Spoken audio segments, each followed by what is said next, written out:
So now we'll study the Le Chatelier's principle.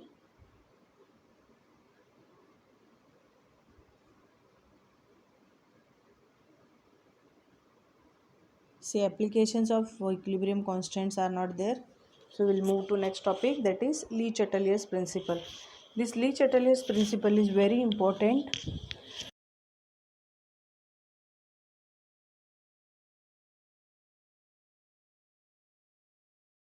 under a certain sets of conditions of temperature, pressure, concentration and catalyst.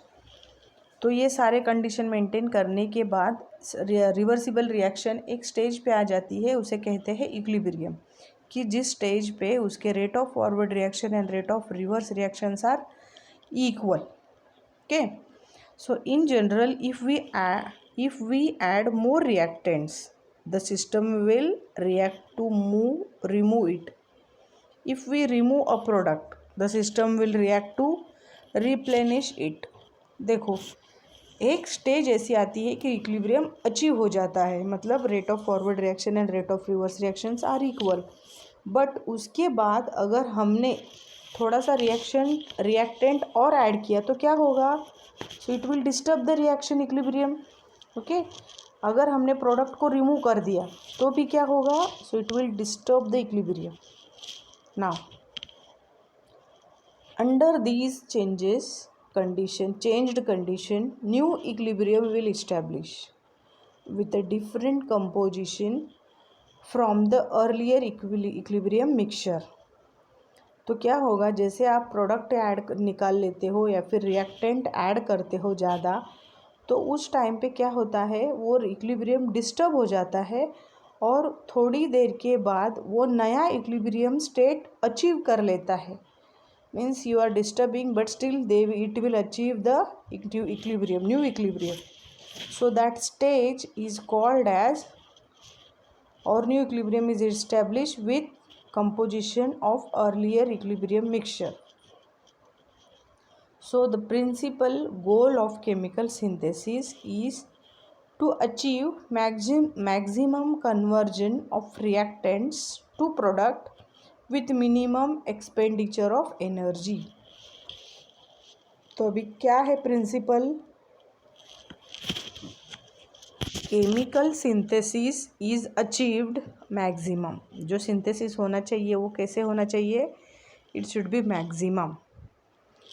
Conversion of reactant to product, जो reactant है वो पूरी तरह से product में convert हो जाए with minimum expenditure of energy. हमें कम से कम एनर्जी उसे देनी पड़े. एनर्जी मतलब प्रेशर, वॉल्यूम, जो भी हम सप्लाई करते हैं उसे वो एनर्जी है, whatever heating we are doing. Okay, so this is the principle of goal of chemical synthesis to achieve the maximum conversion of reactants to product with the minimum expenditure of energy. Energy हमारी कम जानी चाहिए, लेकिन जो product reactant है वो पूरा product में कन्वर्ट होना चाहिए. So this is to achieve this goal the reaction condition must be adjusted. The qualitative effect of various factors on composition of equilibrium mixture are described through the le Chatelier's principle. तो ये जो changes होते हैं वो ली Chatelier's principal से हमें पता चलते हैं. देखो, if a stress is applied to a reaction mixture at equilibrium, the reaction occurs in the direction which relieves the stress. Stress means any change in concentration, pressure, volume or temperature which disturb the original equilibrium. देखो,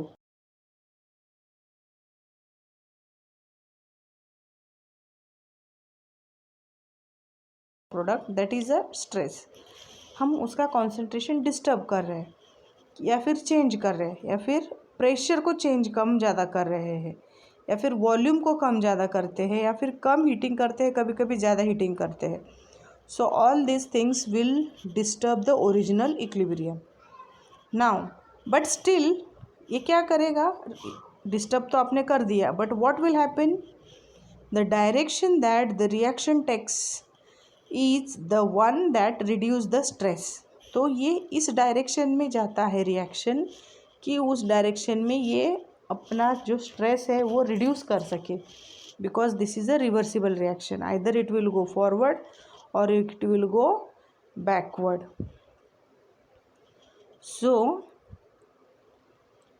the direction that the reaction takes is one that reduces the stress. For example, if you increase concentration of the reactants, the reaction goes in direction that leads to decrease concentration.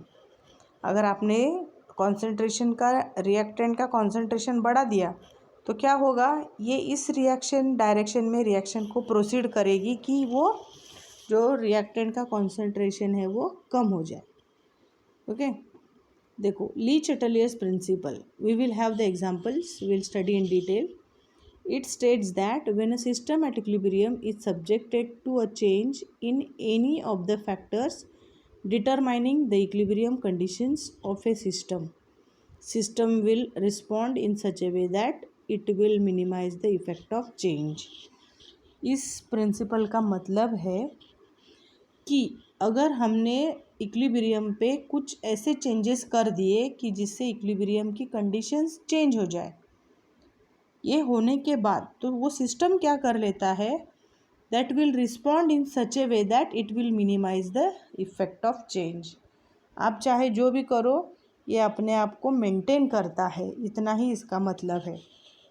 Okay, either by moving forward और by going backward.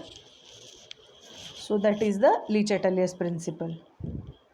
देखो, when a system at equilibrium is subjected to change in any factor determining the equilibrium conditions of the system will respond in such a way that it will minimize the effect of change. तो जो आप effect करते हो, changes करते हो, उसको वो minimise कर लेता है. So that is called as Lee Chatellier's principle, and this principle is really effective in all the reactions whenever there is a reversible reaction. Okay, so we will study the influence factor or influencing factor of Lee Chatellier's principle. मतलब क्या कौन से सब factors है जो ली चैटेलियर्स को influence करते हैं. कब करेंगे influence? When you will change the concentration, pressure, temperature और कैटालिस्ट. ये कंडीशंस है. तो देखो, first will study change of concentration. Consider reversible reaction representing production of ammonia. Ammonia, ये देखो, आपको अगर ये लिखना है तो आपको ये एग्जांपल याद रखना है. Ammonia is formed from N2 plus H2. It will give NH3. So balancing is required. So we have to multiply by 3.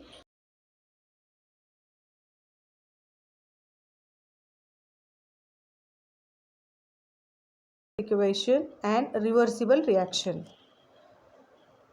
The reaction proceed with decrease in number of moles.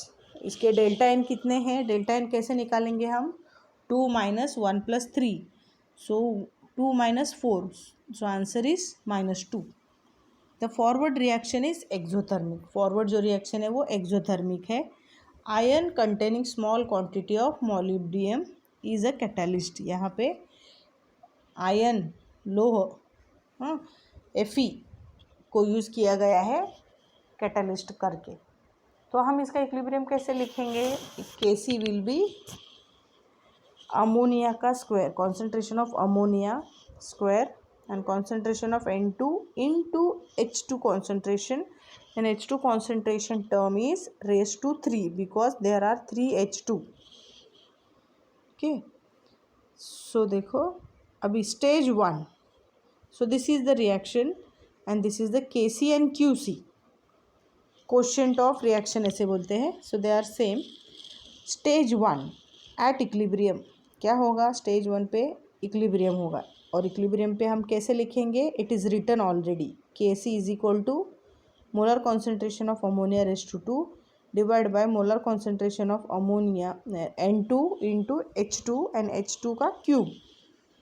So if equilibrium is there it will attain the equilibrium and it is expressed with the first जो अभी हमने read किया है वो, मतलब QC is equal to KC रहेंगे. Second condition, if equilibrium disturb by making QC less than KC by adding H2. तो हम क्या कर रहे हैं अभी, H2 को ऐड कर रहे हैं और ज़्यादा, तो क्या होगा, KC will be more and QC will be less. Due to the addition of extra hydrogen system is no longer at equilibrium. तो सिस्टम कैसे होगा, अभी इक्विलिब्रियम पे नहीं रहेगा, so it will disturb. How does a system regain its equilibrium, कब आएगा वो इक्विलिब्रियम पे, तो देखो because we are adding H2 so it will go in forward direction and it will attain the equilibrium. Now stage 3, added hydrogen is to be used up and convert the more ammonia.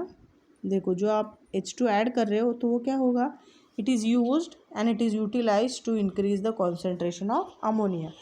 अगर आप hydrogen का number बढ़ाते हो तो ammonia बढ़ेगा, so equilibrium will move forward direction. So added hydrogen is to be set up and convert into more NH3. System responds to any change in the concentration of equilibrium mixture in order to restore the equilibrium. Now stage जो है 5 देखो, now system responds to restore the equilibrium position. अभी फिर से आपने H2 add किया तो उसने अमोनिया ज़्यादा दिया, तो अभी क्या होगा, फिर से वो इक्विलिब्रियम अटेंड करेगा क्योंकि अभी आपने कुछ नहीं ऐड किया. Whatever you have added it is going to convert into increase in concentration. So according to le Chatelier's principle the effect of addition of H2 और N2 और both is reduced by shifting the equilibrium from left to right so that added N2 और H2 is consumed. क्यों करते हैं ऐसा, अगर आप H2 add करते हो या फिर N2 ऐड करते हो तो ऑब्वियसली इसको जो ऐड कर रहे हो उनको मिक्स करके हमें प्रोडक्ट देना ही है, तो वो